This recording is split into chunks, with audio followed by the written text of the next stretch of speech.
Habíamos hecho hasta treponema pallidum, ¿no? Hasta Sí, doctor. sífilis. Ya.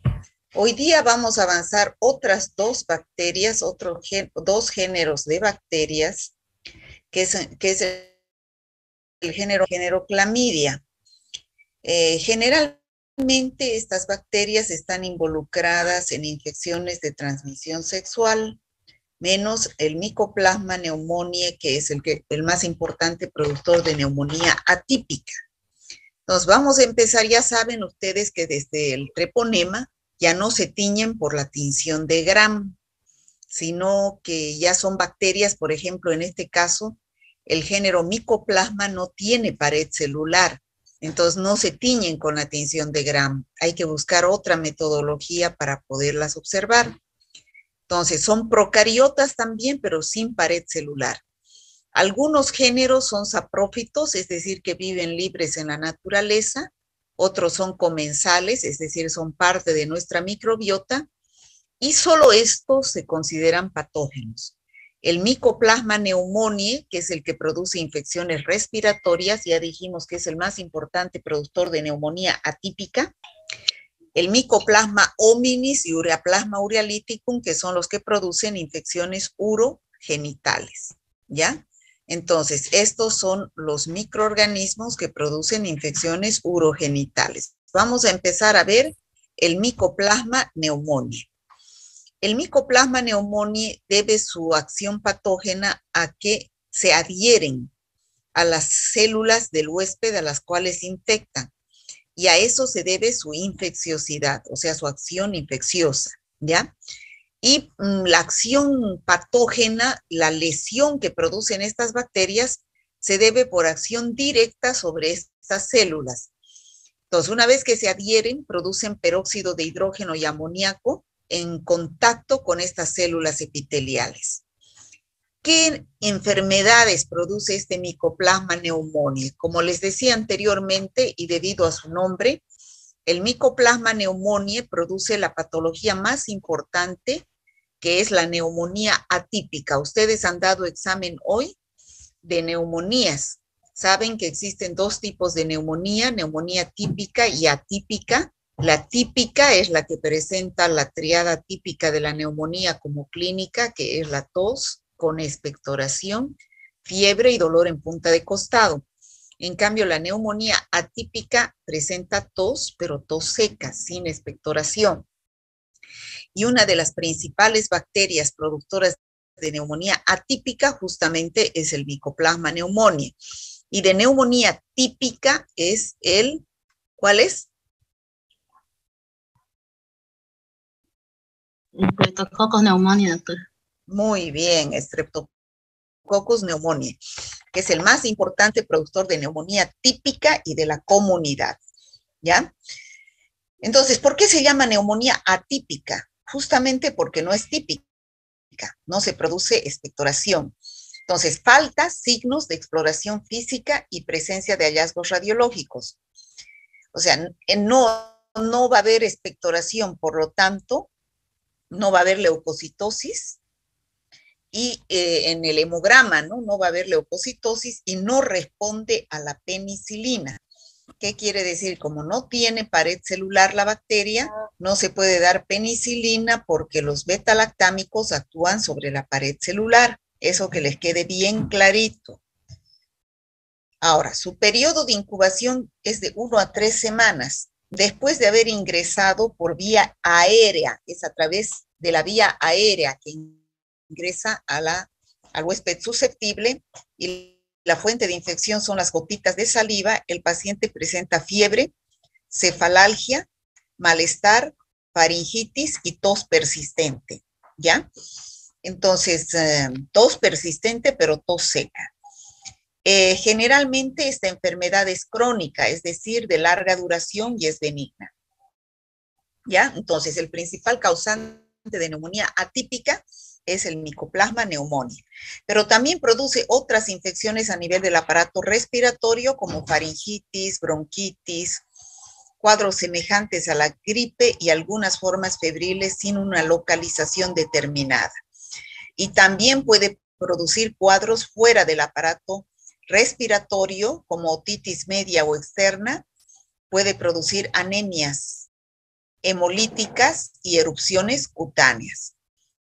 Entonces, la principal patología, vuelvo a repetir, es la neumonía atípica, donde no hay signos característicos de una neumonía y una de las formas para hacer su diagnóstico no es a través del laboratorio, porque ustedes saben que en el laboratorio de bacteriología necesitamos llevar una muestra.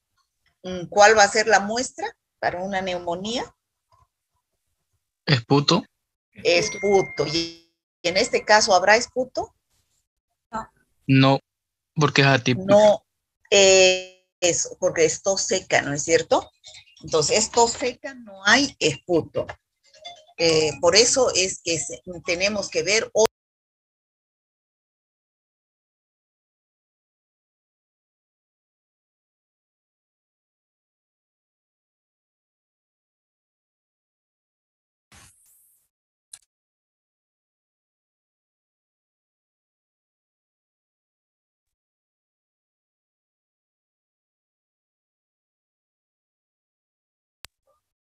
Entonces, hay que acudir a otros métodos auxiliares de diagnóstico, como por ejemplo la placa radiográfica, o sea, radiografía de tórax, ¿no? Es la forma en la cual se puede hacer diagnóstico de un paciente que presenta fiebre, cefalalgia, malestar, faringitis y tos seca persistente. Ahora, los cuadros extrapulmonares dijimos que pueden ser erupciones cutáneas en los pacientes. Los otros dos micoplasmas, ya hemos dicho acá para que se ubiquen bien, ya hemos visto al micoplasma pneumoniae como productor de neumonía atípica. Y estos otros dos, micoplasma hominis y ureaplasma urealyticum, producen infecciones urogenitales. Se llama micoplasma hominis y el otro no se llama micoplasma urealyticum. Es del género micoplasma, pero su nombre es ureaplasma urealyticum, ¿ya? Entonces, producen infecciones urogenitales. El ureaplasma urealyticum produce uretritis no gonocócicas. ¿Se acuerdan que en la anterior clase, cuando avanzamos Neisseria gonorrea, entonces una de las principales patologías de la Neisseria gonorrea era la uretritis gonocócica en el hombre? ¿Recuerdan? Yo cuando les dije, cuando les pregunten qué infección produce la Neisseria gonorrea en el hombre, no van a decir gonorrea, van a decir uretritis gonocócica. ¿Recuerdan o no recuerdan? Sí, doctora. Bueno. Pero la uretritis, que es la secreción de líquido por la uretra, como vemos acá en la figura, no solamente es producida por la Neisseria gonorrea. La uretritis, cuando no es producida por Neisseria gonorrea, se llama uretritis no gonocócica. ¿Y quiénes son si no es Neisseria gonorrea? Uno es Clamidia trachomatis, que vamos a ver a continuación, y otro es este, que es el ureaplasma urealyticum, que pertenece al género micoplasma, pero se llama ureaplasma urealyticum, ¿ya? No son tan severas las uretritis como las uretritis gonocócicas. Sale también secreción por la uretra, pero esta secreción no es tan blanca, amarillenta como en la Neisseria gonorrea, sino es un poco más escasa. La otra especie del género micoplasma se llama micoplasma hominis. Este produce también infecciones genitales en la mujer con inflamación de las trompas de falopio, que se llama salpingitis, y pelviperitonitis, pero no gonocócicas, porque estas patologías también produce la Neisseria gonorrea. 10% de los casos son no gonocócicos, es decir, que la mayoría de las salpingitis y pelviperitonitis son gonocócicas. Y un 10% son no gonocócicos, puede ser debida al micoplasma hominis. También puede producir prostatitis crónicas, vaginitis, cervicitis lo cual puede llevar a la infertilidad. Y en las embarazadas pueden infectarse produciendo abortos, es decir, no llega a término el bebé, o cuando nacen pueden nacer con bajo peso. ¿Cuál es el tratamiento de estos micoplasmas? Ya hemos dicho que no podemos utilizar betalactámicos. ¿Por qué no podemos usar betalactámicos? Porque no tiene pared celular. Porque no tienen pared celular. Entonces, muy bien, tenemos que utilizar antibióticos que no actúen sobre la pared celular, como las tetraciclinas. En el caso del Mycoplasma pneumoniae, que es una infección respiratoria, los macrólidos, como la eritromicina, claritromicina, roxitromicina, y en el caso de las infecciones genitales producidas por Mycoplasma hominis o Ureaplasma urealyticum, se puede utilizar espectinomicina. Bueno, ¿cómo es la epidemiología? Ya hemos dicho que las infecciones por Mycoplasma pneumoniae, la fuente de infección son las gotitas de saliva, son endémicas en el 20% de las neumonías atípicas, se distribuyen en todo el mundo y es de la persona enferma con neumonía atípica por vía aérea, llega al hombre sano, ¿ya? Bueno, eso sería micoplasma. Ahora vamos a entrar a clamidia. Bueno, clamidia, el género clamidia es una bacteria intracelular, o sea, está dentro de las células. Anteriormente se creía que podía ser un virus, porque los virus no pueden vivir fuera de las células, ¿ya? En cambio, esta bacteria llamada clamidia no es un virus, por más que sea intracelular, es decir, que se reproduzca dentro de las células, pero esta bacteria tiene todo el metabolismo de una bacteria y no de un virus, por eso es una bacteria. Se presenta bajo dos formas, el corpúsculo reticulado, que es la forma infectante, que es la intracelular, que está dentro de las células, pero también pueden haber algunos corpúsculos elementales que son extracelulares fuera de las células, pero no son infectantes. Si yo les pregunto cuál es la forma infectante de la clamidia trachomatis, ustedes me dicen el corpúsculo reticulado, que es el intracelular, ¿ya? Entonces, como les decía, son dos formas celulares, el elemental, que es extracelular, y el corpúsculo reticulado, que es intracelular, que es la forma infectante. Producen infecciones, bacterias del género clamidia, al ser intracelulares estrictos, tanto en el hombre como en los animales, y pueden ser algunas de ellas infecciones inaparentes. Existen dos especies importantes, Clamidia psittaci y Clamidia trachomatis. La Clamidia psittaci es un patógeno primario, o sea, produce infecciones en las aves y en los mamíferos. Entonces, ellos son los reservorios de la bacteria. Y puede, a través de sus heces de las aves, como por ejemplo los loros, las palomas, que son reservorios de esta bacteria, eliminan en las heces a esta bacteria, las cuales se secan y dejan en el aire las bacterias, pudiendo ingresar por vía aérea o respiratoria al hombre, produciendo neumonía. La neumonía atípica también es neumonía atípica. Se llama citacosis y ornitosis. Esa es la patología neumónica producida por la Clamidia psittaci.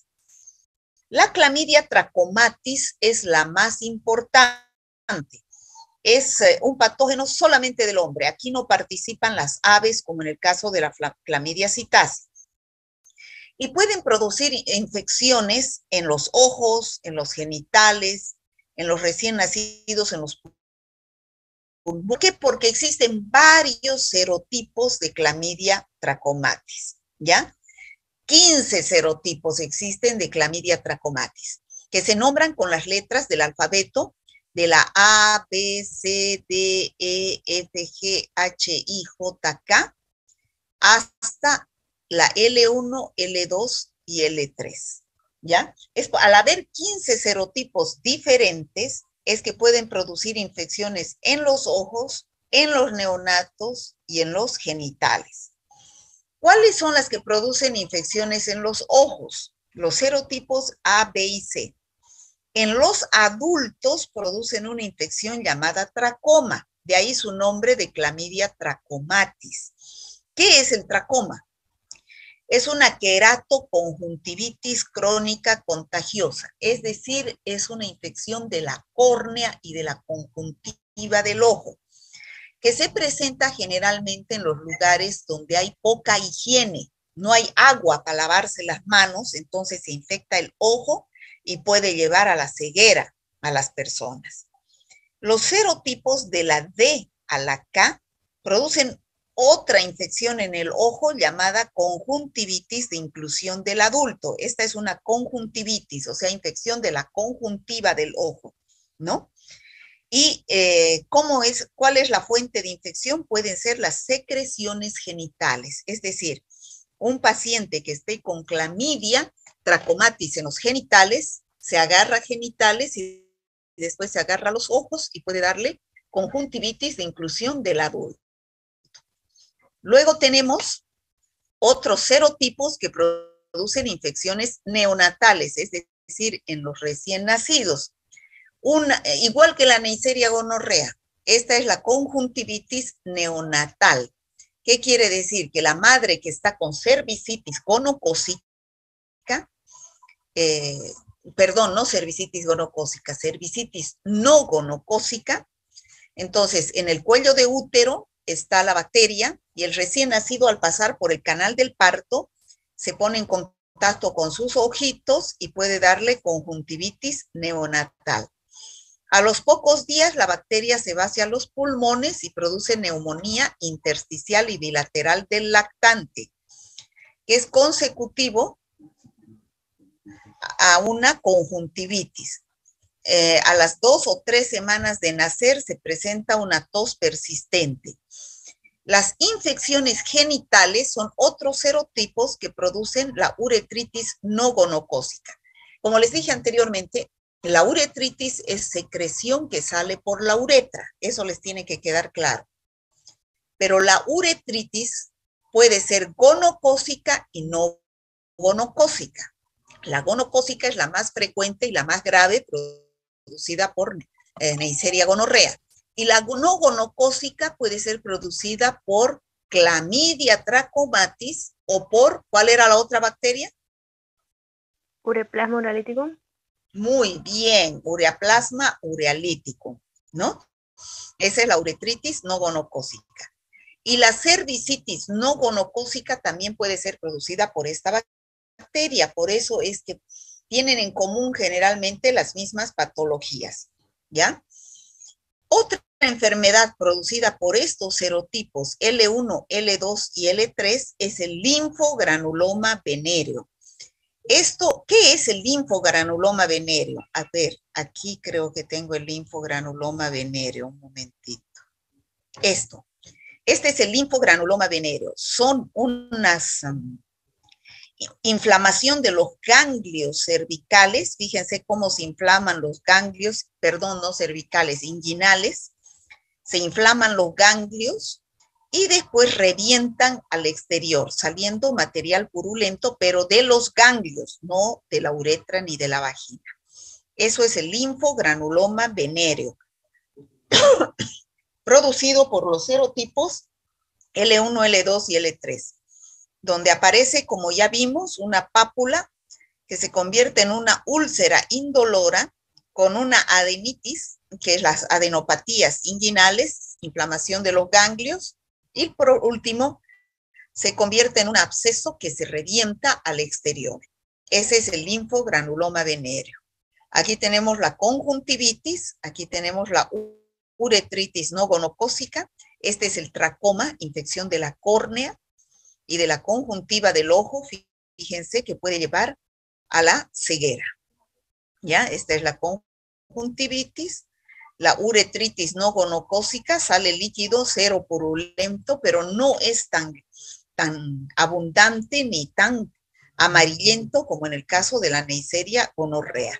Y como les decía, este es el serotipo de L1, L2 y L3 de Clamidia trachomatis que produce el linfogranuloma venéreo.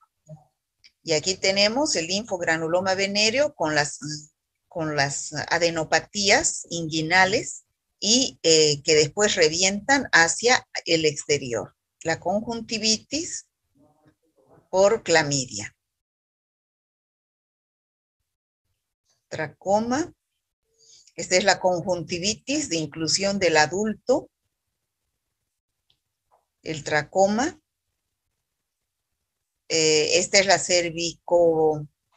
cervicitis producida por clamidia y el bebé al pasar por este canal del parto puede contagiarse con conjuntivitis no gonocócica. ¿Cómo es el tratamiento? Ya dijimos que estas bacterias, al no tener pared celular, son sensibles a antibióticos que no son betalactámicos, como las tetraciclinas, las eritromicinas o macrólidos, que tienen por función inhibir la síntesis proteica. ¿Lleva la mole? Sí.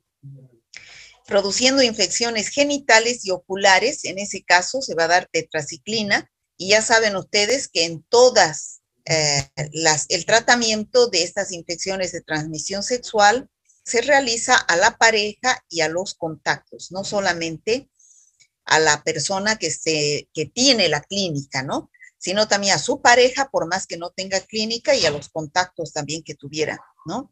En la embarazada, la lactante, los niños que tienen conjuntivitis y neumonía, se da eritromicina. Bueno, ya hablamos de la epidemiología. En el caso de la clamidia psittaci, ya dijimos que está en las heces de las aves, loros, pericos, que eliminan por las heces, ¿no? Las palomas. Entonces dejan en el ambiente e ingresan al hombre sano a través de la vía respiratoria o aérea. El tracoma, que dijimos que se presenta generalmente en los desiertos, donde no hay agua para lavarse las manos y hay falta de higiene, entonces se infectan los ojos y después pasa a la córnea, dando tracoma, y se contaminan las manos, las toallas, o a través de las moscas pueden llegar al hombre sano. En el caso de otra patología, que es el linfogranuloma venéreo, es la transmisión sexual. Y la conjuntivitis de inclusión, del adulto y del bebé, en el caso de que sea la conjuntivitis neonatal, va a ser por el canal del parto, que a la semana puede dar la neumonía del lactante. Y en el caso de las conjuntivitis de inclusión del adulto, ya hemos dicho que es por contacto directo con las secreciones genitales, que pueda estar infectado, y también puede ser por contacto sexual. A ver, vamos a las preguntas. Nombre los microorganismos del género Mycoplasma patógenos para el hombre. ¿Cuáles son? Mycoplasma pneumoniae, Mycoplasma hominis y Ureaplasma urealyticum. Muy bien, Mycoplasma hominis y Ureaplasma urealyticum. ¿Qué cuadros clínicos produce el Mycoplasma pneumoniae? Neumonía atípica. Neumonía. Muy bien, neumonía atípica es la más importante, aunque también puede producir otras infecciones como otitis, sinusitis, también puede producir infecciones extrapulmonares, como por ejemplo las erupciones cutáneas o anemia hemolítica. ¿Cuáles son las dos formas celulares en las cuales puede presentarse el género clamidia? ¿Cuáles son? El cuerpo elemental y el cuerpo reticulado. Ya, ¿y cuál es el infectante? El cuerpo reticulado. Muy bien, el corpúsculo reticulado, que es intracelular. ¿Cuáles son las dos especies de clamidia patógenas para el hombre?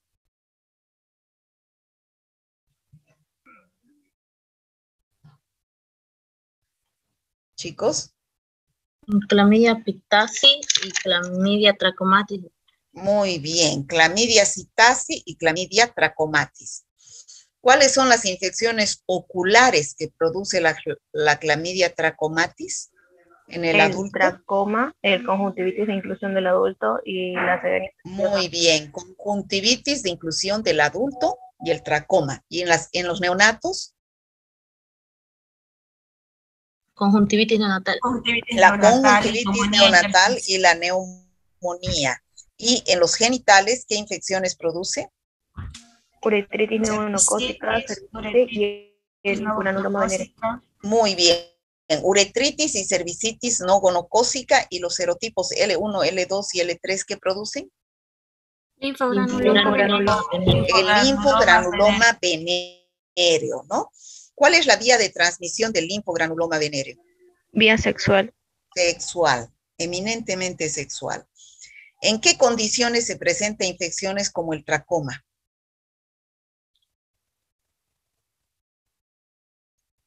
El tracoma, ¿dónde hemos dicho que se presenta? Donde hay falta de agua. Falta de higiene. En los desiertos, donde hay falta de higiene, porque en las manos se va la clamidia trachomatis a los ojos y puede producir el tracoma o por medio de las moscas también, ¿no? Bueno, eso sería, chicos, el género clamidia y micoplasma, ¿ya? Ahora vamos a ver el género, el último género de bacterias. ¿Hay alguna pregunta respecto a clamidia y micoplasma?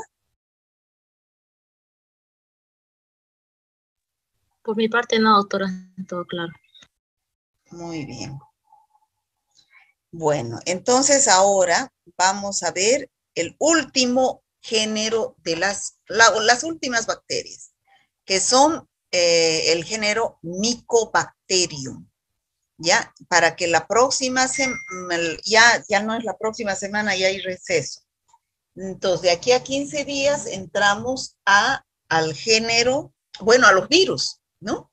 Ya entramos con los virus, pero la primera semana después de volver del receso se da el segundo parcial, chicos. A ver, ¿cuándo volvemos?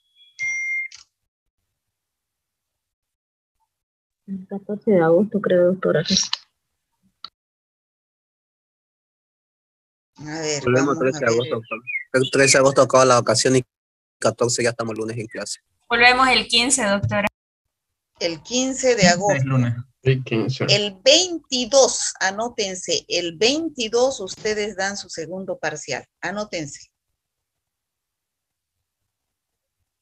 22, 23 y 24 vamos a tomar examen.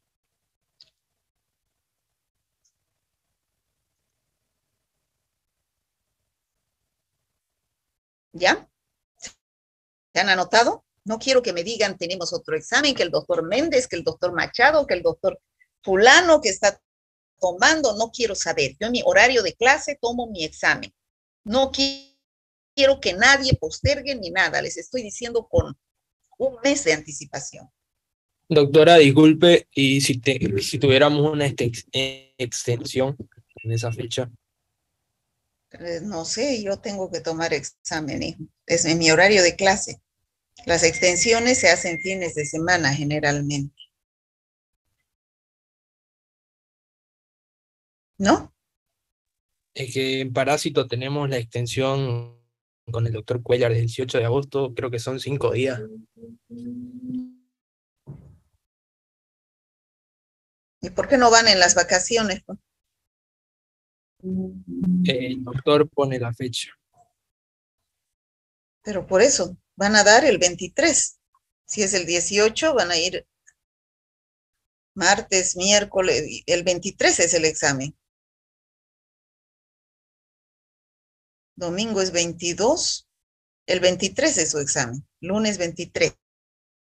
¿Ya? No quiero saber yo de extensión, ni de Machado, ni de nadie. Doctora, lunes cae 22. ¿Lunes es? Sí, doctora, 22. A ver, un ratingo. Es el primer lunes a partir del 20. A 22 es lunes, sí. A la misma hora de clase, ¿no, doctora? Como siempre, a las 4:45 lunes. Claro, en su horario de clase, para que yo no tenga ningún problema, Está bien, doctora. Gracias. ¿ya? O sea que no me van a pedir postergación, no quiero saber, chicos, les estoy diciendo con un mes de anticipación, ¿ya? O sea, y tienen toda la vacación para estudiar. O sea, ustedes son aptos para estudiar en su vacación, hasta 4 exámenes en un día pueden dar, ¿ya? ¿Está claro, no? Doctora. Ya. Bueno, hasta aquí va a ser el examen desde, hemos dado hasta aerobios, ¿no? Doctora, entonces no podemos hacer nada si el viaje de detención es para esa fecha. No le entendí. Sí, hasta Nairobi. No podemos hacer nada entonces si el doctor no cambia la fecha, el viaje de extensión y su examen choca. Pero si usted ni sabe cuándo es. El 18 Pero 18, 19, 20, 21, 22. ¿Será que tantos días va a ir a hacer su extensión desde el 18? Me imagino pues que el domingo volverá. A una provincia del Beni, doctora, a piso firme. Son 2 días de viaje casi. Pero por eso, ¿de cuándo a cuándo? Oral, entonces, virtual. ¿Cómo? No le Que escuché. puede tomárselo oral y virtual o algo así. No, todos dan igual, ¿ya? La que decide soy yo, ¿ya? Y el examen es el 22, ¿ya? ¿Ya? Está bien, doctora, gracias. Ya, muy bien. Bueno, entonces vamos a avanzar el último. Antes de esto, un momentito.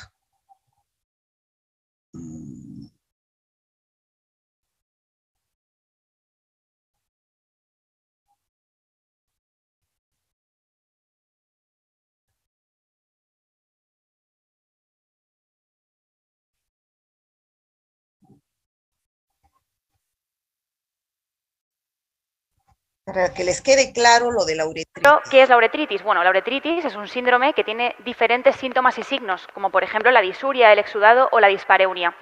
Tiene 2 etiologías que hay que tener en cuenta. Por una parte, la gonorrea y por otra parte, en nuestro medio más prevalente, la enfermedad no gonocócica, que se puede producir por muchos microorganismos, pero el más predominante sería Chlamydia trachomatis.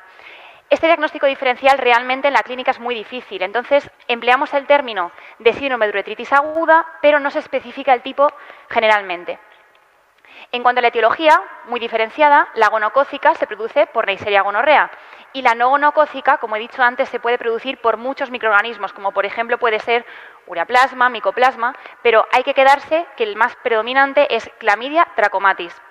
Como son enfermedades de transmisión sexual, esto hay que tenerlo en cuenta de cara a contestar las preguntas, pueden coexistir. Salvo que nos especifiquen en el enunciado que se ha excluido una de las 2 etiologías, tenemos que tener en cuenta que pueden estar presentes las 2 a la vez.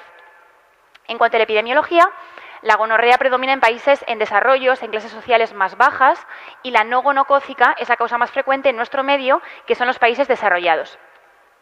La clínica se parece y es muy difícil de diferenciar. Pueden ser ambas asintomáticas, pero la gonocócica produce, en caso de producirlo, un exudado, una secreción que es más purulenta, abundante, con un meato más enrojecido, y la no gonocócica es una secreción que no es purulenta, es mucoide, es escasa, pero es muy difícil diferenciarlo realmente. El periodo de incubación es distinto, la gonocócica es de menos de una semana, más cortito, 2-10 días, y la no gonocócica es un poquito más largo, más de una semana, entre 7 y 20 días. En cuanto a las complicaciones, tienen todas las itis que nos podamos imaginar, que comparten epididimitis, cervicitis, proctitis, salpingitis, etcétera, y enfermedad pélvica inflamatoria. Pero esto sí que hay que grabárselo a fuego. La gonocócica puede producir la gonococemia, que cursa con artritis y lesiones cutáneas en forma de pústulas generalmente, y la no gonocócica produce una artritis reactiva en forma de síndrome de Reiter. El diagnóstico es muy importante. La gonocócica tiene un diagnóstico establecido. Hacemos una tinción de Gram y vemos diplococos gram negativos intracelulares y se podría luego confirmar con un cultivo de Taller-Martin. Y la no gonocócica en la práctica tiene un diagnóstico de exclusión, es decir, un paciente con uretritis que tiene un gram y un cultivo negativos para gonococo, asumes que esa uretritis es no gonocócica. Sí que la podrías demostrar, por ejemplo, con enzimo-inmunoanálisis o con PCR, pero no se suele hacer en la práctica. Este concepto es importante porque lo podrían preguntar, y es que el diagnóstico de gonorrea se hace con diplococos gram negativos que estén dentro de los leucocitos, intraleucocitarios. Si están fuera, si son extracelulares, no sería diagnóstico. Y esta prueba tiene una sensibilidad altísima, cercana al 100% en varones sintomáticos, bajaría un poco si son asintomáticos y ya baja al 50% si estamos hablando de una mujer. En cuanto al tratamiento, esto es lo más preguntado sobre este tema en el examen MIR y aquí no podemos fallar. La gonocócica se va a tratar con cefalosporinas, puede ser una ceftriaxona intramuscular o cefixima vía oral en monodosis, y por su parte, la no gonocócica se va a tratar con acitromicina en monodosis o doxiciclina 7. A ver, díganme por qué la gonocócica se trata con estos antibióticos y la no gonocócica con estos otros antibióticos. ¿Quién me puede decir?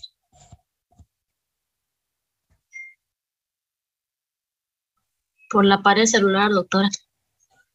Ya, ¿estos antibióticos qué son? Beta-lactámico. Son beta-lactámicos, ¿no es cierto? En cambio, estos otros, como tiene pared celular, entonces da con beta-lactámicos. Y en la ceftriaxona, ahorita, actualmente, debido a que en la Neisseria gonorrea produce beta-lactamasas o penicilinasas, ya no se da penicilina, sino se da ceftriaxona o cefixima por vía oral. En cambio, en las no gonocócicas, como no tienen pared celular, se dan los macrólidos como acitromicina, eritromicina o tetraciclinas como la doxiciclina, ¿no? Días.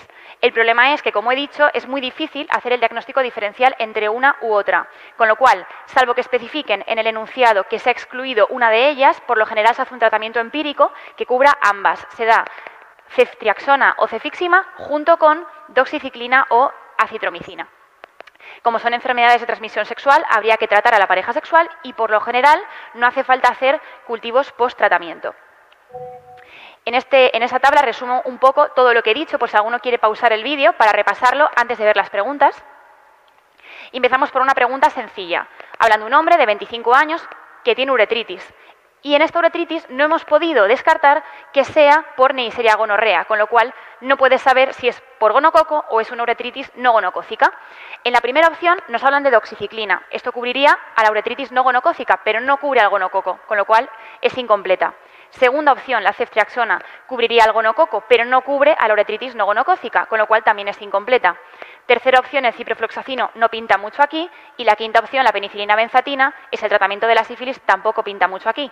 La opción correcta es la cuarta, ceftriaxona intramuscular en dosis única para cubrir al gonococo, junto con doxiciclina 7 días para cubrir a la uretritis no gonocócica, por ejemplo, por clamidia, que es la causa más frecuente. Esto es en caso de tratamiento empírico, ¿no es cierto? Pero en caso de que se cultive y desarrolle Neisseria gonorrea, se hace su antibiograma y se sabe si es sensible o sensible a tal antibiótico. Y en el caso de clamidia no se puede cultivar y no se puede hacer su antibiograma porque no crece esta bacteria, ¿no? En los medios de cultivo. Es otra la metodología. Por eso es que el tratamiento generalmente es empírico y se hace por descarte, como ha dicho ella, ¿no es cierto? Y esta otra pregunta, hablando de un varón de 30 años, siempre es lo mismo, un varón joven, sexualmente activo, que tiene disuria y secreción uretral purulenta, con lo cual asumimos que lo que tiene es una uretritis. Y aquí sí que se ha visto que tiene diplococos gram negativos intracelulares, con lo cual sabemos que esta uretritis es por gonococo, aunque no podemos excluir que asociada haya una uretritis no gonocócica. Primera opción, penicilina benzatina, tratamiento de la sífilis, no nos sirve. Tanto la segunda como la tercera opción podríamos descartarlas por técnicas de test, porque ambas opciones, doxiciclina y acitromicina, cubren a la uretritis no gonocócica, con lo cual si es correcta una, tiene que ser correcta la otra. Y la quinta opción, la ampicilina, tampoco pinta demasiado aquí. La opción correcta es la ceftriaxona. Sí que es cierto que sería más correcto si a la ceftriaxona le asociamos doxiciclina o acitromicina, porque no podemos descartar que asociado a ese gonococo haya una uretritis no gonocócica, pero como no dan la opción, la más correcta es la ceftriaxona. El concepto a repetir de este diagnóstico diferencial sería el tratamiento, claramente. El tratamiento empírico de la uretritis se hace con ceftriaxona para cubrir al gonococo, junto con doxiciclina o acitromicina para cubrir a las uretritis no gonocócicas. Quería acabar este tema con esta frase de Rosalía de Castro, que la verdad que a mí me ha marcado desde hace muchísimos años, y la leo. No importa que los sueños sean mentira, ya que al cabo es verdad que es venturoso el que soñando muere, infeliz el que vive sin soñar. Lo digo para que no se os olvide porque estéis aquí, que es perseguir vuestro sueño, y desearos muchísima suerte, sobre todo muchísima justicia y muchísima... Bueno.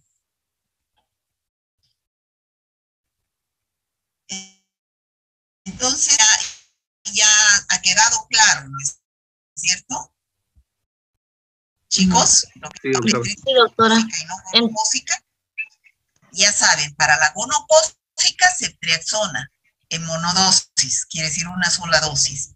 Y para la no gonocócica se tiene que dar macrólido o doxiciclina, que es una tetraciclina, porque no tienen pared celular. Entonces, generalmente se asocia una gonocócica o no gonocócica. Entonces, tratamiento empírico es mejor dar un beta-lactámico más un macrólido o una tetraciclina. ¿Está claro, chicos? Sí, doctora, una consulta, perdón. Así como las otras bacterias las podíamos ver con tinción de Gram y otras cosas más, la clamidia, ¿cómo la podemos ver, doctora? ¿Hay alguna manera o todo es clínico? Ahí dijo, ¿no es cierto? PCR o inmunofluorescencia directa. Ah, ya. No Inmunofluorescencia directa o PCR. ¿Ya? Bueno. Ahora entonces vamos a avanzar el género Mycobacterium. Ustedes ya han escuchado hablar del género Mycobacterium cuando hemos hablado de la tinción de Ziel-Nielsen, ¿recuerdan? La tinción de Ziel-Nielsen que hemos hecho junto con la tinción de Gram en el laboratorio. Justamente es para ver a estas bacterias y las hemos mostrado. Es un bacilo rojo sobre un fondo azul, ¿no? Este tema es describir los aspectos generales de las bacterias, de las especies del género Mycobacterium y cuáles son los métodos para su diagnóstico. ¿Cómo llegamos a ese objetivo general? Mediante estos objetivos específicos, que es describir las características morfológicas y pintoriales del Mycobacterium. Clasificar al género Mycobacterium, describir los cuadros clínicos que producen, su epidemiología, su prevención, su tratamiento y cuáles son los métodos de diagnóstico bacteriológico. Entonces, esta bacteria taxonómicamente, el género es Mycobacterium, pero pertenece a la familia Mycobacteriaceae, al suborden Corynebacterianae, al orden Actinomycetales, el filo Actinobacteria y el dominio son las bacterias. A nosotros solamente nos interesa la familia Mycobacteriaceae, género Mycobacterium. ¿Qué es lo que tienen? Esto ya lo dijimos. ¿Se acuerdan que en el laboratorio calentamos para teñir a estas bacterias con un mechero, con un hisopo? ¿Por qué? Porque son bacterias que su pared celular es rica en lípidos. Y al ser rica en lípidos es impermeable. No deja pasar a la fucsina que debe colorear a esta bacteria. Entonces, por eso hemos calentado para que pase. ¿Qué se llaman esos lípidos que forman parte de la pared celular de todas estas micobacterias? Se llaman ácidos micólicos, ¿no es cierto? Muy bien. Entonces, eso le da resistencia a esta bacteria frente a los desinfectantes, a las tinciones de laboratorio. Entonces, por eso es que una vez que se han teñido de color rojo al calentar, no se pueden decolorar con el alcohol ácido. ¿Por qué? Porque ya nuevamente se ha sellado esa pared celular al enfriarse y no deja penetrar al alcohol ácido. Por eso se llaman también bacilos al ácido alcohol resistentes. ¿Cuáles son las especies? Aquí está el Mycobacterium tuberculosis, que es el más importante en nuestro medio. Mycobacterium lepra, que produce la lepra. Y hay un complejo de Mycobacterium avium donde están otras especies, donde están el Mycobacterium avium, el Mycobacterium kansasi, el Mycobacterium fortuitum, el Mycobacterium chelonae, el Mycobacterium abscessus. Se llaman micobacterias atípicas, es decir, que no son típicas, ¿ya? Crecen muy lentamente, sobre todo el Mycobacterium tuberculosis. El medio de cultivo es es un medio de cultivo de color verde que se llama Lowenstein-Jensen. Dijimos en las anteriores bacterias que las colonias se observaban a las 24 horas. Acá en el género Mycobacterium no se observan a las 24 horas. Se observan las colonias recién a las 4 a 6 semanas. Entonces, muy poco nos sirve cultivar a estas bacterias porque pasan mucho el tiempo, ¿no? Entonces, la tinción de Ziel-Nielsen se considera muy importante en la tuberculosis pulmonar. Y la muestra va a ser el esputo, ¿ya? El aislamiento es lento. ¿Por qué es lento? Porque ustedes saben que las bacterias se dividen por fisión binaria. ¿Cada cuánto tiempo se da una nueva generación de bacterias? Cada 20 minutos. Cada 20 minutos. En cambio, 18 a 20 minutos, ¿no? En cambio, en el Mycobacterium tuberculosis tarda 12 horas. Entonces, a las 24 horas solamente van a haber 2 o 4 bacterias, lo cual no puede formar colonias. Recién se forman las colonias a las 4 a 6 semanas o 3 a 8 semanas, ¿no? Existen otras micobacterias como el Mycobacterium fortuitum, chelonae, que pueden crecer en 3 días, pero estos no producen infecciones importantes como la tuberculosis pulmonar. Y es más todavía, hay otra micobacteria llamada Mycobacterium leprae, que es la que produce la lepra. Esa micobacteria no crece en los medios de cultivo. O sea, no existe medio de cultivo hasta el momento para sembrar al Mycobacterium leprae. La única forma de detectarlo es a través de la tinción de Ziel-Nielsen o puede ser una PCR. Entonces, ¿cómo son estas bacterias? Igualitas que las otras micobacterias, ¿no? Todas son ácidos resistentes porque tienen sus micólicos o lípidos, lo cual le da resistencia. ¿Cómo se clasifican? Hay un investigador llamado Ranion que las ha clasificado a las micobacterias de acuerdo a las colonias, al color de las colonias que producen el agar Lowenstein-Jensen. Fíjense, acá hay colonias amarillas, pueden haber anaranjadas y aquí colonias blanquecinas. Entonces, las que producen color se llaman cromógenas y estas que no producen color no se las llama cromógenas, ¿no? Ahora, también de acuerdo a si crecen en la oscuridad o en presencia de luz. Las que crecen en presencia de luz se llaman foto y si producen pigmento, fotocromógenas. En cambio, las que producen pigmentación en la oscuridad se llaman escotocromógenas. Y las que no producen pigmentación generalmente no entran dentro de la clasificación de Ranion. Es que Ranion las ha clasificado así en 5 grupos. El grupo 0, que son las que producen colonias que no son coloreadas y son de crecimiento lento. Ahí está el Mycobacterium tuberculosis, el Mycobacterium africanum, el bovis, el ulcerans y el Mycobacterium leprae. En cambio, en el grupo 1, que son de crecimiento lento, pero son fotocromógenas quiere decir que crecen en presencia de luz, o sea, hay que poner un foco en la estufa y al crecer producen esos pigmentos amarillentos. Ahí está el Mycobacterium kansasi, el Mycobacterium marinum y el Mycobacterium simiae.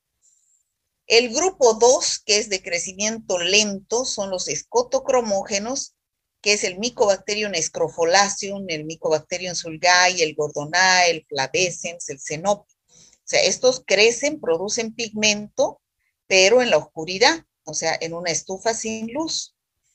En el grupo 3 están los de crecimiento lento que no producen pigmento. Aquí está el Mycobacterium avium intracelular, el gastri, terrae, complex, triviale.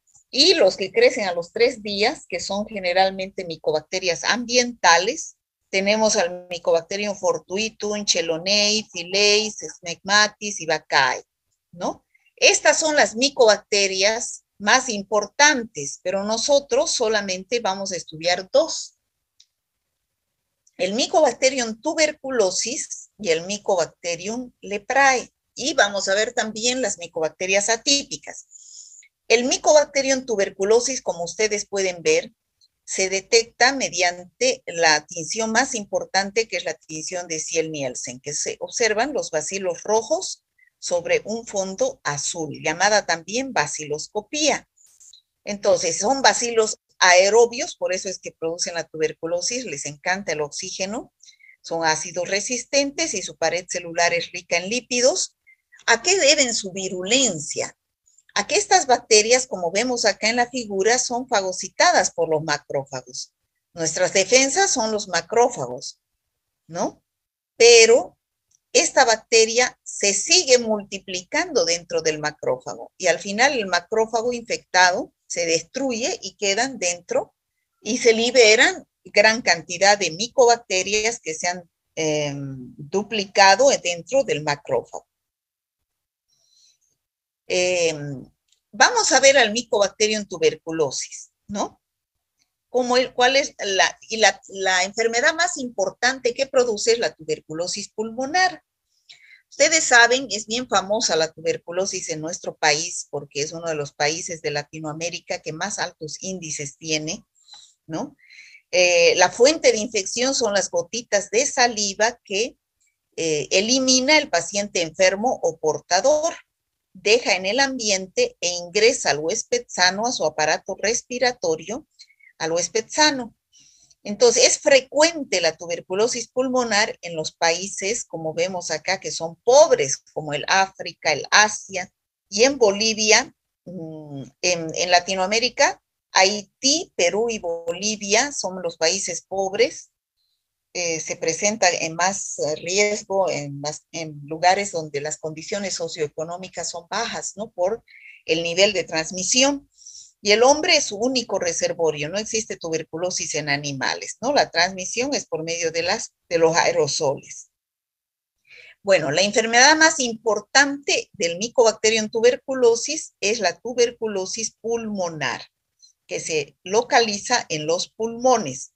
O sea, primero la bacteria ingresa al aparato respiratorio, a los pulmones, dando o no dando tuberculosis pulmonar.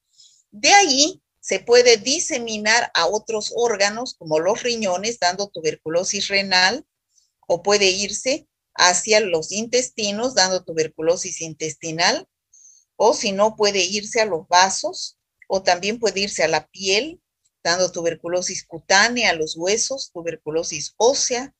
Y generalmente, ¿quiénes son los más afectados? Los inmunodeprimidos, ¿no? Ya hemos dicho, el cuadro más importante es la tuberculosis pulmonar, ¿no? ¿Cómo se produce la infección? Ya dijimos que la bacteria ingresa por vía respiratoria hacia los alvéolos pulmonares, donde son fagocitados por los macrófagos, pero la bacteria tiene la particularidad de desarrollarse dentro de los macrófagos, ¿no? Un 30% de los casos, esos macrófagos que han fagocitado son incapaces de destruir a la bacteria y más bien la bacteria, ya hemos dicho, se multiplica dentro del macrófago y se destruye el macrófago y se liberan las bacterias al interior del pulmón. Bueno, ¿y qué sucede? ¿Cómo se produce la infección en los pulmones? ¿Cómo evoluciona en 3 periodos? Primero se produce la etapa de la inflamación, es decir, cuando la bacteria ingresa hacia los pulmones, más propiamente hacia los alvéolos. Me he salido, creo, ¿no? ¿O no? ¿Me salí? Sí, doctora. ¿Ahorita? Ahora estoy bien. Ya. Entonces, la bacteria se va hacia los pulmones y va a producir una lesión alveolar exudativa. Es decir, que si nosotros respiramos aire contaminado con Mycobacterium tuberculosis, lo primero que hace es irse las secreciones respiratorias hacia los pulmones y se forma una inflamación, ¿no? Con líquido, edema y fibrina en los pulmones. ¿Qué puede suceder? Depende del estado de inmunodepresión del paciente, del estado de inmunidad del paciente. Si es un paciente que es inmunocompetente, se cura por reabsorción y no pasa a la segunda etapa. Pero si es un paciente inmunodeprimido, sigue evolucionando la enfermedad hacia la segunda etapa, que es la formación del tubérculo. De ahí viene el nombre de tuberculosis. ¿Y qué es un tubérculo? En los pulmones se forma un granuloma o tubérculo, ¿ya? ¿En qué está constituido este tubérculo? En 3 partes. Es un granuloma que tiene 3 partes. En la parte de afuera están constituidos por fibroblastos y linfocitos, ¿no? En la parte media están las células epitelioides y ahí está la micobacteria. Y en el área central están las células gigantes de Langerhans. El paciente puede quedarse con este granuloma mucho tiempo sin que salga al exterior, pero si se le hace una radiografía se va a ver el granuloma en los pulmones. Y depende de su estado de inmunidad, que se quede como granuloma durante muchos años y no se manifieste la tuberculosis, o que avance hacia la tercera etapa, que es la caseificación. ¿En qué consiste? Ese tubérculo, ese granuloma, sufre una necrosis caseosa. ¿Qué significa eso? Ese granuloma se destruye, se desintegra, y los bacilos que están adentro se forma. ¿Por qué se llama caseosa? Porque se destruyen pero no se liberan. Entonces se forma una masa coagulada dentro de ese granuloma parecido al queso. Por eso se llama necrosis caseosa, llamada casium. Y ahí dentro de ese casium ya no sería granuloma, sería casium. Se encuentra la micobacteria, ¿ya? Entonces, como vemos acá, ingresa la bacteria, se forma el proceso inflamatorio que puede evolucionar hacia un granuloma.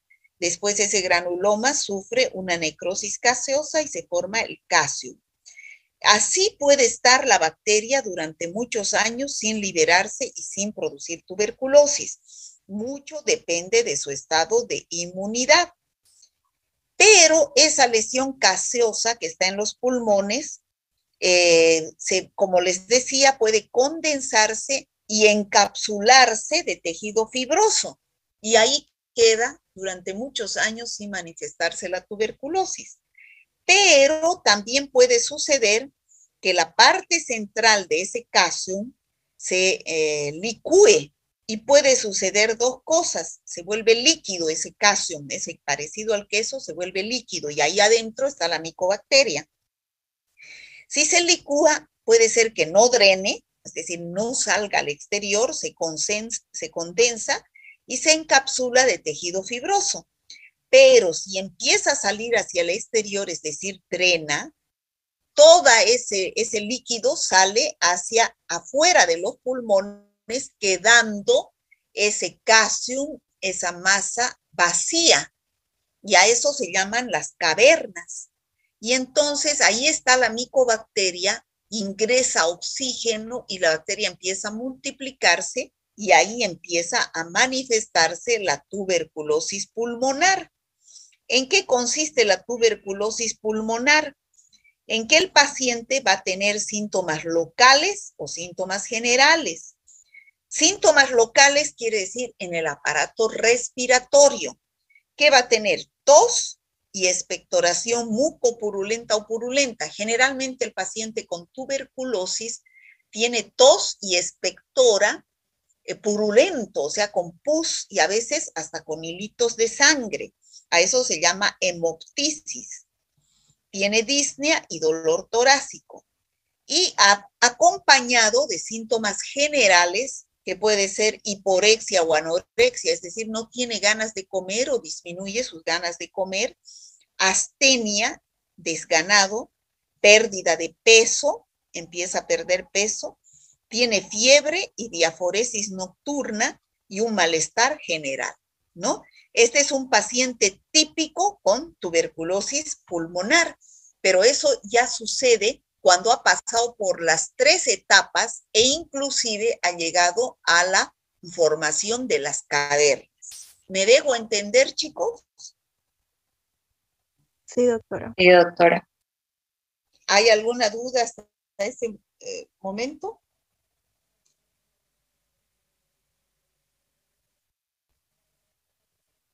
¿No hay dudas? Bueno.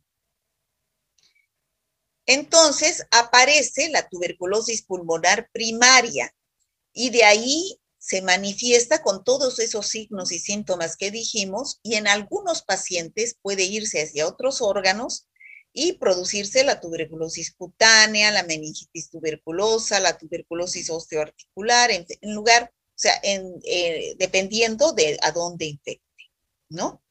Bueno, ahora, de acuerdo a la tuberculosis pulmonar, existen dos términos importantes, que son la primoinfección y la reinfección. ¿Qué es la primoinfección? Como su nombre indica, primo significa primera infección. Es el primer contacto con el Mycobacterium tuberculosis. Esto ocurre generalmente en la infancia, donde ingresa la bacteria, se forma una lesión exudativa en el corazón, en la base del pulmón, y se cura por reabsorción. En cambio, la reinfección sucede en la edad adulta, es no es una primera, es una segunda, tercera, cuarta vez. Puede ser la fuente endógena, es decir, ese tubérculo que estaba ahí adentro, ese casium que estaba ahí adentro, o esa caverna que estaba ahí adentro, puede que el paciente, hemos dicho que puede estar años ahí encapsulado con tejido fibroso y no manifestarse la tuberculosis. Pero cuando bajan las defensas, por diversas causas, el paciente se vuelve inmunodeprimido. Puede salir ese bacilo y producir la infección. O reinfección exógena, quiere decir que yo me vuelvo a infectar al estar al lado o conviviendo con un paciente que tiene tuberculosis, entonces el aire está contaminado y yo respiro ese aire contaminado. Entonces, en este caso de la reinfección, evoluciona hacia las tres etapas que son los tubérculos, el casium, la fibrosis, y generalmente la lesión en la placa radiográfica, cuando es una reinfección, es en el vértice del pulmón, aquí arriba. Y cuando es una primoinfección, es en la base del pulmón, la lesión. ¿Me he dejado entender, chicos? Sí, doctora. Ahora, ¿cómo hacemos el diagnóstico? Ya saben, la prueba de oro es la baciloscopía o tinción de Ziel-Nielsen, que ya saben que se ven los bacilos rojos sobre el fondo azul.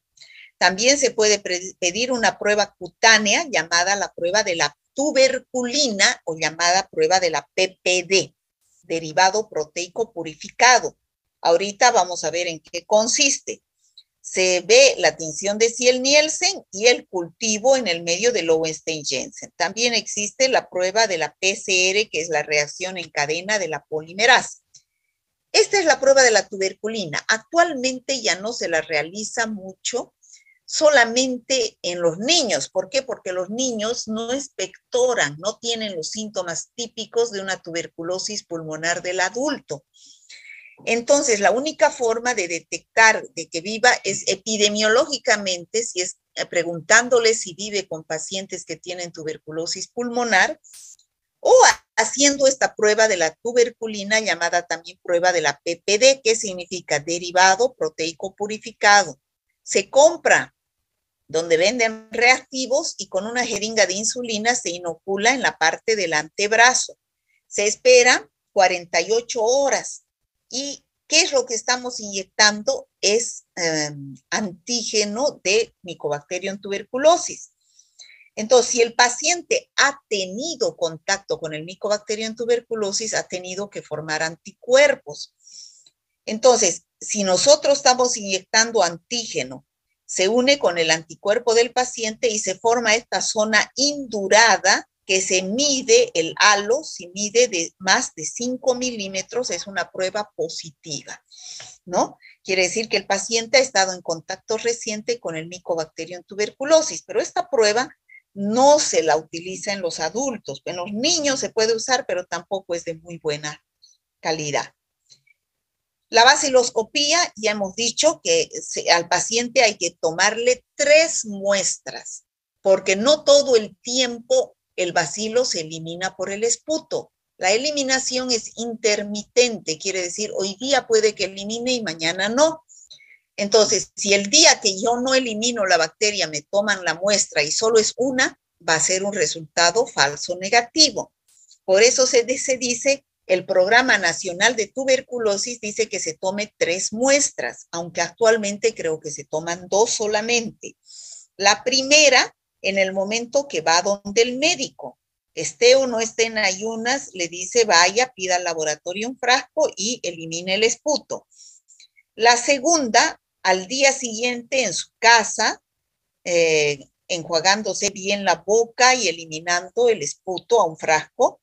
Y la tercera, cuando lleva la segunda muestra al laboratorio, le dan un frasco y le dice aquí expectore la tercera muestra.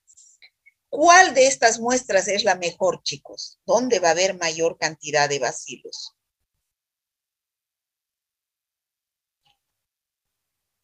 ¿Dónde habrá mayor cantidad de bacilos? En la segunda muestra. Muestra, porque se toma en ayunas, ¿no es cierto? Se lleva las 3 muestras al laboratorio o una por una y se practica la tinción de Ziel-Nielsen, que ustedes ya han visto cómo se hace en el laboratorio. Se coloca fucsina, se calienta por abajo para que entre la fucsina, se lava, ¿no? Se coloca alcohol ácido y se cubre para decolorar, y se cubre con azul de metileno, y al final vamos a ver el bacilo rojo sobre el fondo azul, ¿no? Y vamos a informar o se observa o no se observa bacilos. Si no se observa ni un solo bacilo, se informa negativo. Pero si se ve un solo bacilo rojo, se debe informar positivo. Y de acuerdo a la cantidad de bacilos, se informa positivo una cruz, 2 cruces o 3 cruces. Eso está bien clarito en su guía. Si se observa entre 10 a 99 bacilos rojos, sumando en 100 campos, entonces se informa positivo una cruz. Si se observa entre 1 a 10 bacilos, pero solamente en 50 campos la suma, se es positivo 2 cruces. En cambio, si en 20 campos se observa 10 bar por campo, como en este caso, por ejemplo, 1, 2, aquí no se suma ya. En cada campo observo 10 o más bacilos, ¿no? Entonces ya es positivo 3 cruces. Entonces, si ustedes se dan cuenta, cuando el laboratorio les informa positivo una cruz, 2 cruces o 3 cruces, es de acuerdo a la cantidad de bacilos. Eso es lo que ustedes tienen que saber. En resumen, ¿está claro? ¿Chicos? Sí, doctora.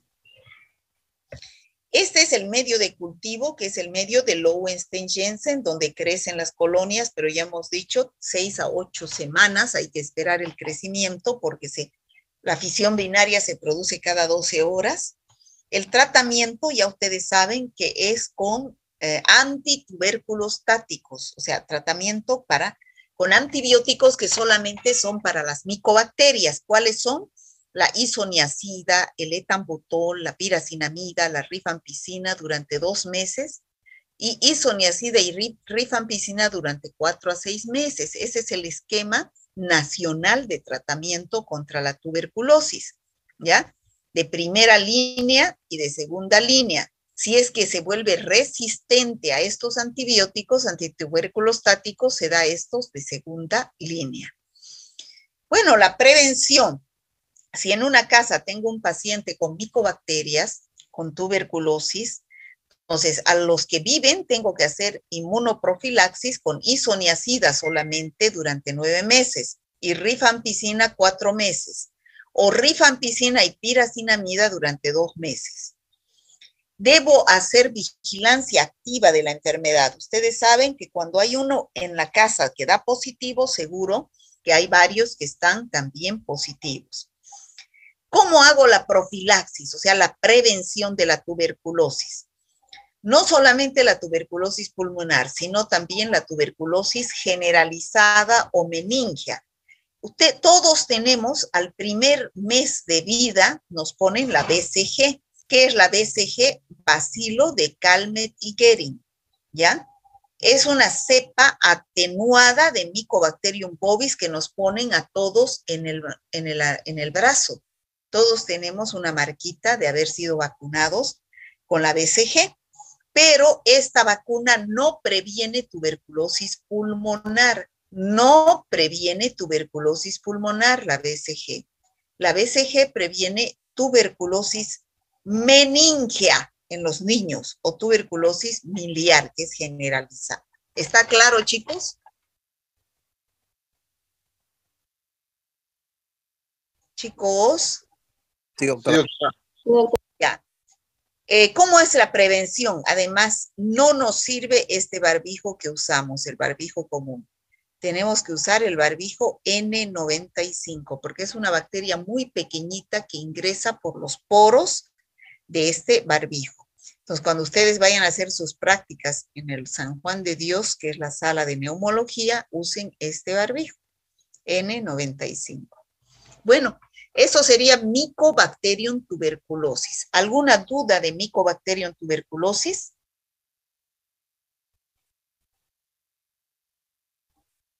Chicos.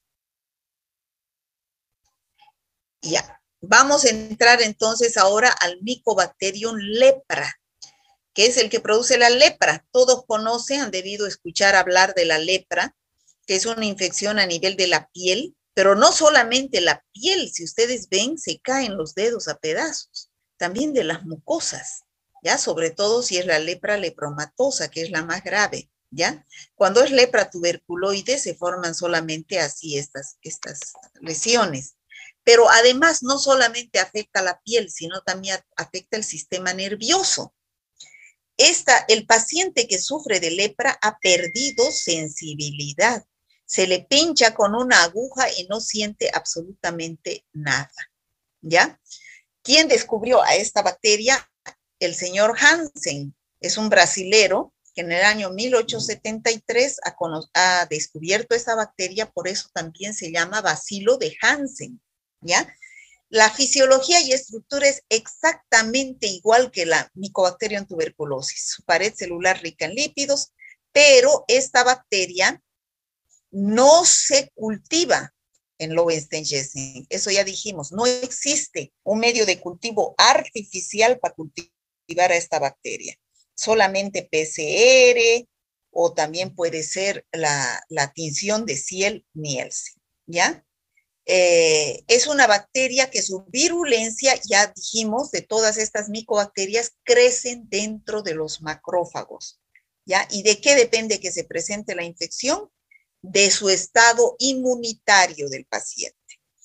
No se ha erradicado la lepra, existen lepra en todos estos lugares donde está rojo, se considera que es zona endémica y Bolivia está ahí.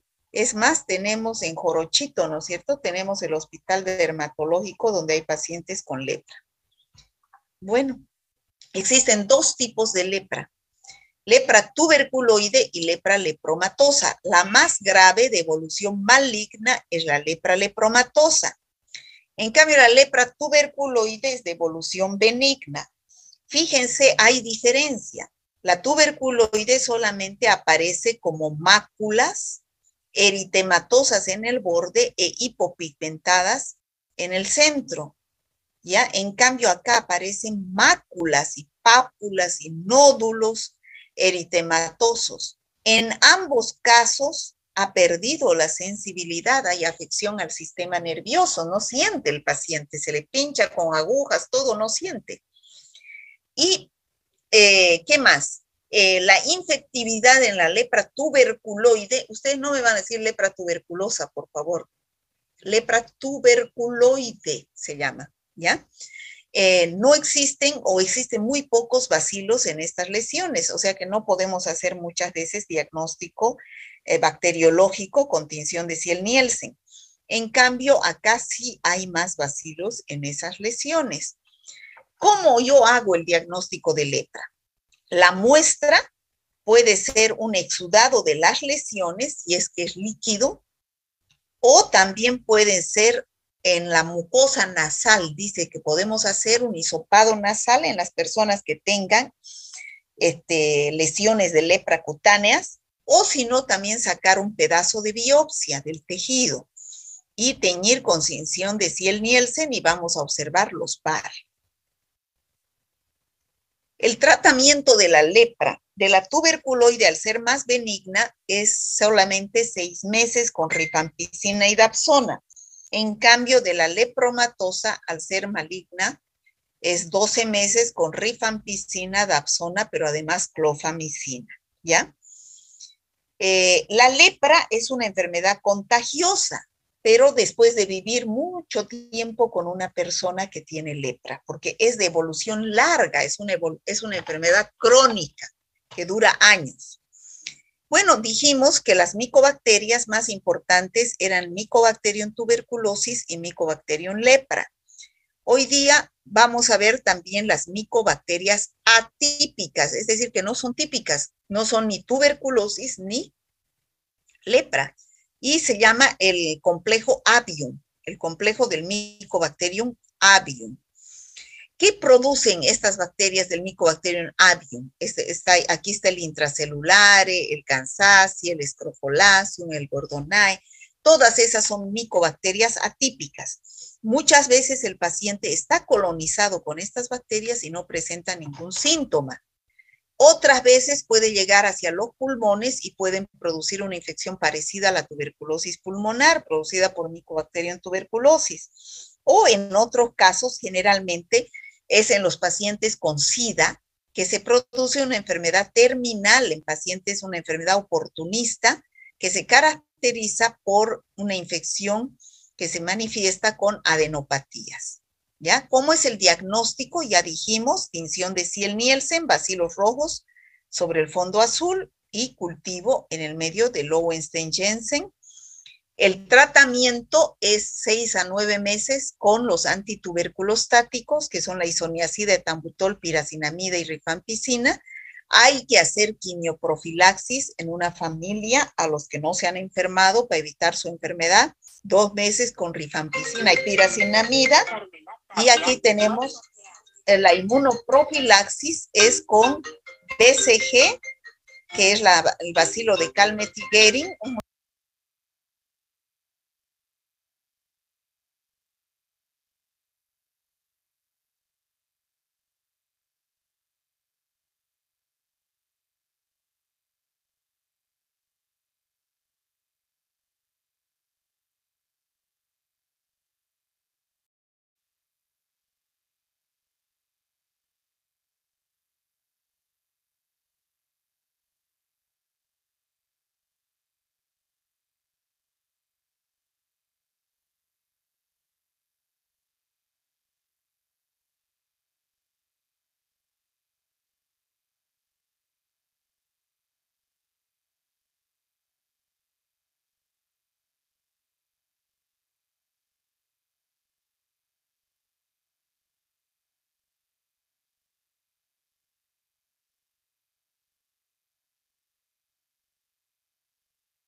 Bueno, el tratamiento nunca se debe utilizar monoterapia en la tuberculosis. Ya dijimos que se tiene que dar todos los antituberculostáticos, ¿no?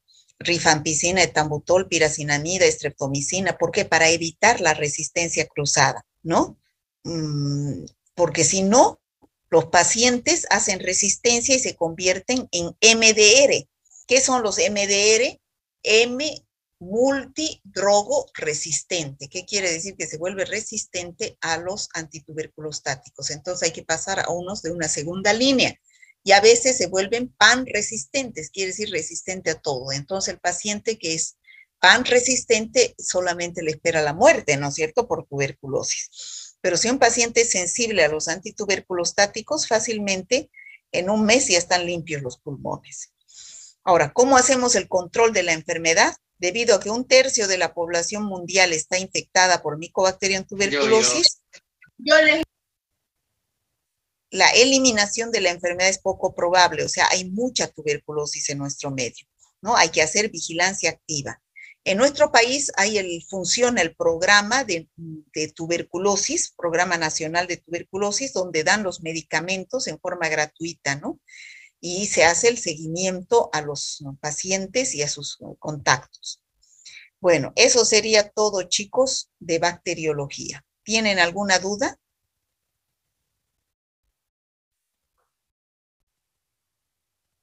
¿Alguna duda, chicos?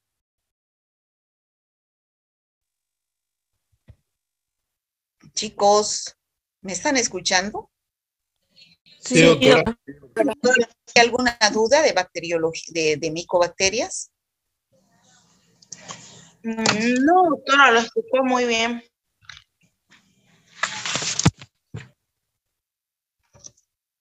Entonces, no hay ninguna duda. ¿Acosta? Presente, doctora. Ya. Aguilar.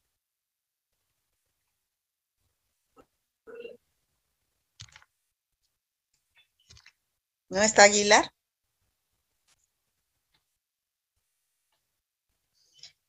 Averanga. Baigorria. Presente, doctora. Hueso. Presente, doctora. Camacho. Presente, doctora. Choque. Choque Erika. Presente, doctora. Choque Vázquez. Presente, doctora. Cocha. Presente, doctora. Coimbra. Dorado. Durán. Presente, doctora. Escobar. Presente, doctora. Fajardo. Presente, doctora. Faldín. Doctora. Escobar Valdivia sí de examen. Yo igual. Sí, por eso ya usted me dijo, ya me dijo usted. Voy a revisar el Zoom, es que yo los controlo por el Zoom, chicos. Ya. Faldín también Sí, vio, doctora. entró al Zoom. Sí, entré. Cuando usted me llamó, le dije que Ya. estaba presente. Ya me sale la lista a mí. Frías. Fuertes. Presente, doctora. González. Presente, doctora. Hurtado. Leitón. Doctora Frías está presente. Se me colgó el micrófono. Leitón. Lino. Presente, doctora.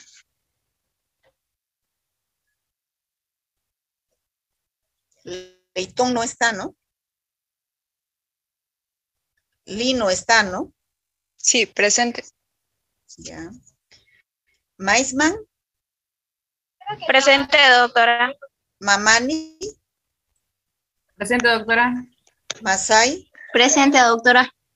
Melgar. Presente, doctora. Mendoza. Presente. Montaño. Presente, doctora. Morón. Presente, doctora. Paz. Presente, doctora. Pérez. Putaré. Presente, doctora. Usted tampoco entró al Zoom, ¿no? Sí, entré, doctora. Qué raro. Putaré. Presente, doctora. Rivera. Rivero. Presente, doctora. Rodríguez Noemí. Presente, doctora. Rodríguez Rodrigo. Presente, doctora. Rojas, Rosy. Rojas Ivette. Presente, doctora. Ros. Salazar. Presente, doctora. Zameja. Presente, doctora. Cerrudo. Presente, doctora. Solís. Presente, doctora. Velázquez. Presente, Velázquez, doctora.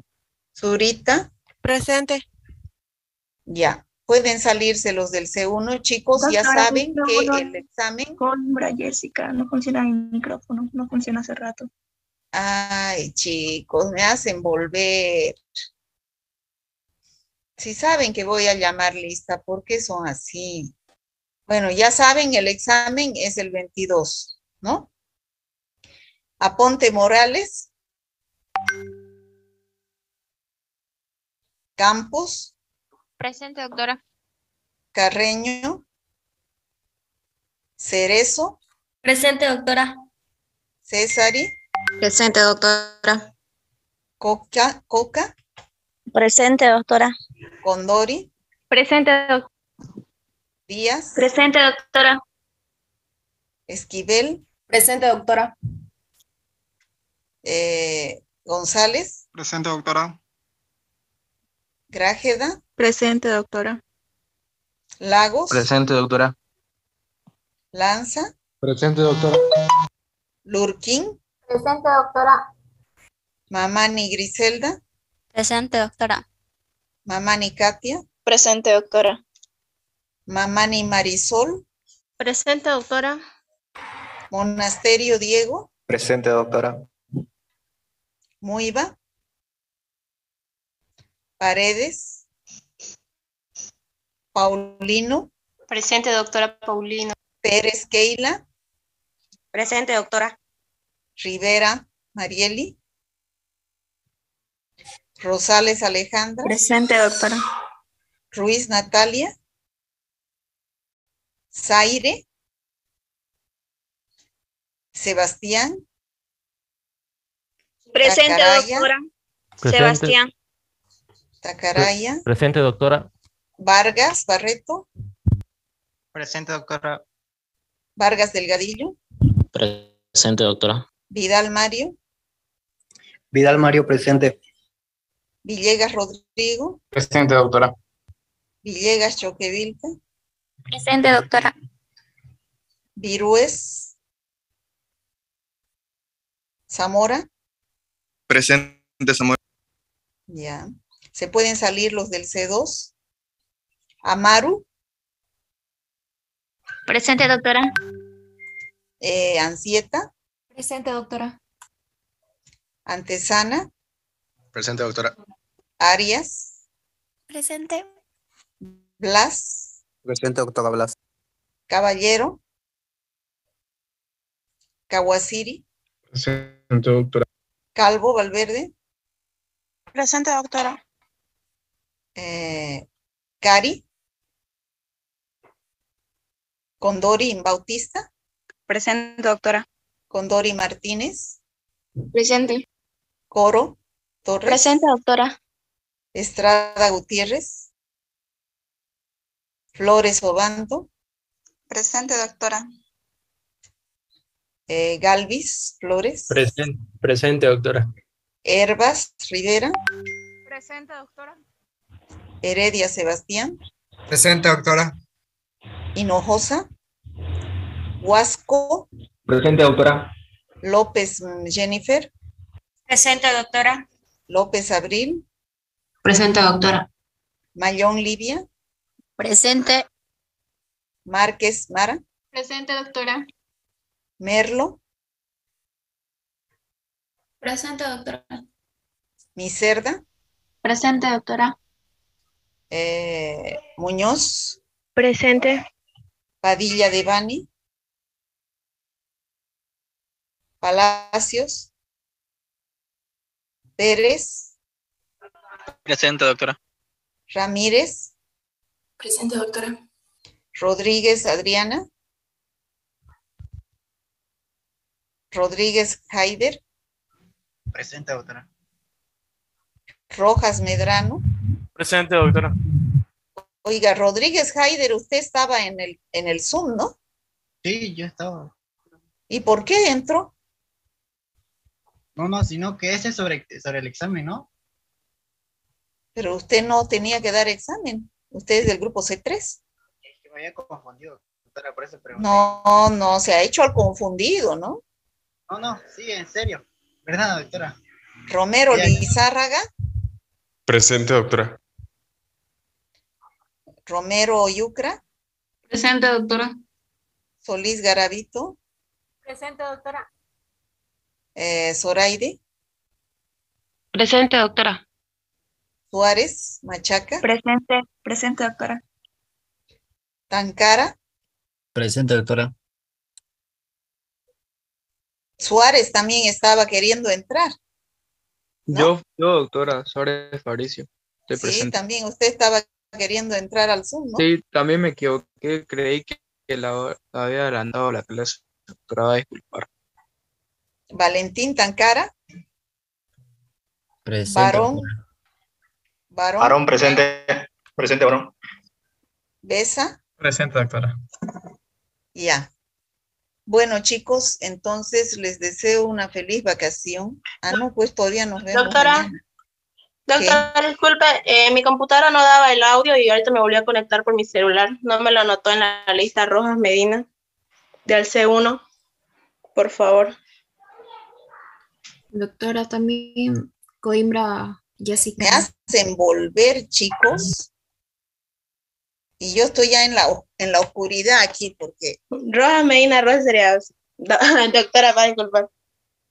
Rojas Medina. Ya. Sí, doctora. Gracias. Doctora, también Coimbra Hurtado Jessica. ¿De qué grupo? C1 igual. Pero ya me dijo, creo. Disculpe, doctora Dorado Castelo también, por favor. ¿De qué grupo? C1, está junto con Coimbra.